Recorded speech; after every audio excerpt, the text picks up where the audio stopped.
Malaysian batik today remains as beautiful, authentic, and relevant as it did over 100 years ago. The most popular motifs are leaves and flowers. Malaysian batik designed as humans or animals are rare because Islam norms forbid animal images of decoration.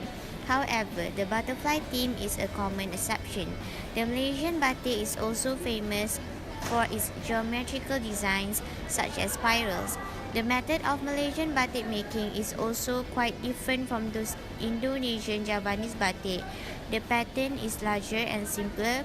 It seldom or never uses chanting to create intricate patterns and really heavily on brush paintings method to apply colors on fabric.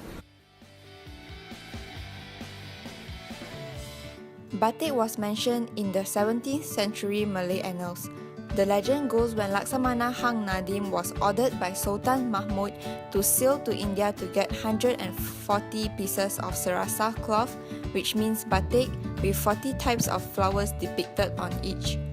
Being unable to find any that fulfilled the requirements explained to him, he made up his own. On his return, unfortunately, his ship sank and he only managed to bring 4 pieces, earning displeasure from the Sultan. Batik is a well-known and famous handcraft in Malaysia.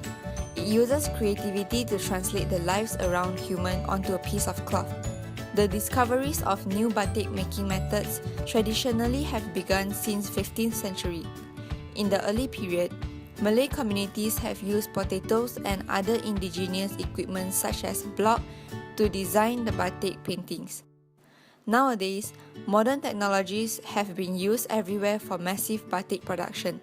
Malaysia batik can be found on the east coast of Malaysia such as Kelantan, Terengganu, and Pahang, while the batik in Johor shows Javanese and Sumatran influences.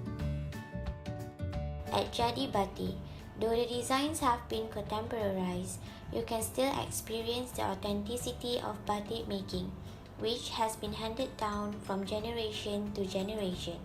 The art form has continued to inspire many with its vibrant patterns and dynamic hues.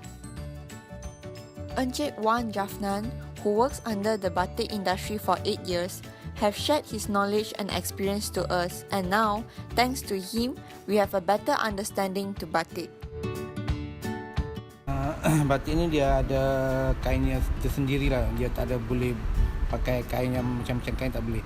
Macam kain polyester apa semua tu tidak boleh buat batik. Jadi batik ni hanya untuk kain yang macam fabric, cotton, shirt, tu je. Cotton dengan shirt.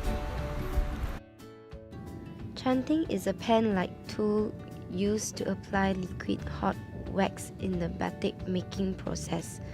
More precisely, batik tulis, named as written batik. Traditional chanting consists of copper wax container with small pipe spout and bamboo handle. Traditional chanting is made of copper, bronze, zinc, or iron material. However, modern version might uses Teflon.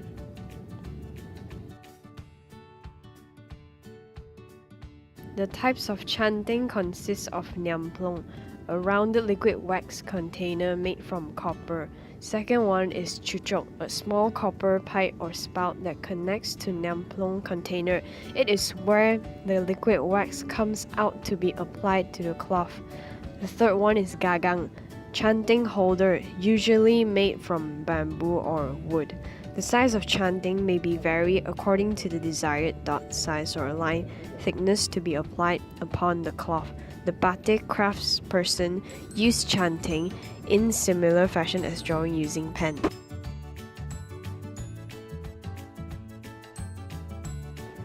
Process of hand-drawn batik.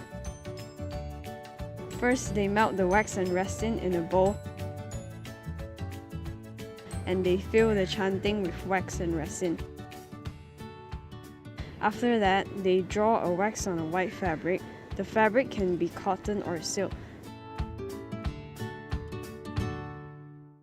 Next, the artist will use color brush to paint the enclosed area with colors.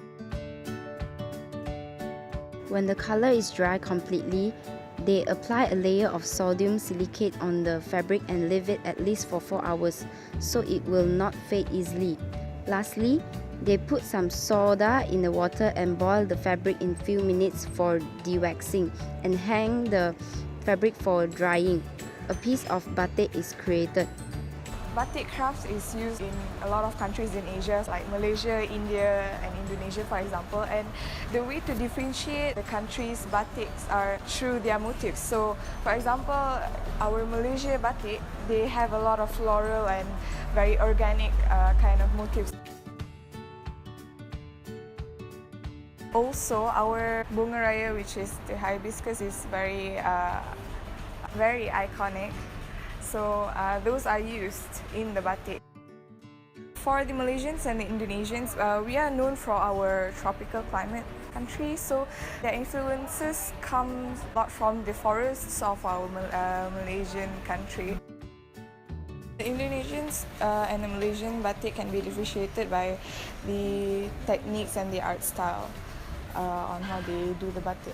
For India, they have a lot of human figures and also animal figures, and their colors are kind of dull compared to the Malaysian ones. The religion and the culture influences them because their gods are usually from the animals, something like elephants and monkeys, so they take that as their inspiration. The cultural importance of such art is as important as any form of art. It is a form of expression as with all other forms of art, and it is a method that is very unique. Tourists who wish to learn about the batik will gain insight to the history of places that is used every day. This is especially important to those who wish to gain insight not just as a specific culture but in our entire race. The concept is an example of what humans are capable of accomplishing, and an impressive one at that.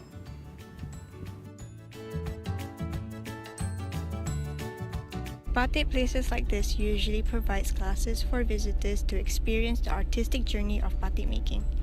This is the main reason why tourists are attracted in places like this, where they themselves can experience hardship of working an art which is hand-free drawn and unique in every print. This gives the guests a better understanding about batik as they get to experience it with their own hands. This promotes the beauty of batik and have a deep appreciation of the art and culture.